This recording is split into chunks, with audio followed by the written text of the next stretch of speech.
நாளை தமிழக அரசு ஸ்மார்ட் மீட்டர் திட்டத்துக்கான டெண்டரை ஓபன் செய்கிறது.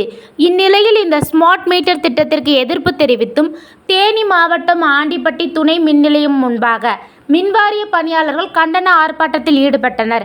இந்த ஆர்ப்பாட்டத்தில் ஸ்மார்ட் மீட்டர் திட்டத்திற்கு எதிர்ப்பு தெரிவித்தும் நாளை இதற்கான டெண்டர் ஓபன் செய்வதற்கு எதிர்ப்பு தெரிவித்தும் மத்திய மாநில அரசுகளை கண்டித்து கோஷம் எழுப்பியதோடு இந்த ஸ்மார்ட் மீட்டர் திட்டம் கொண்டு வரப்பட்டால் விவசாயம், சிறு குறு தொழில், மின்வாரிய பணியாளர்கள் என மின் வாரியம் முழுவதுமே தனியார் மயமாக்கப்படும் என்றும் வலியுறுத்தி கோஷம் எழுப்பினர்.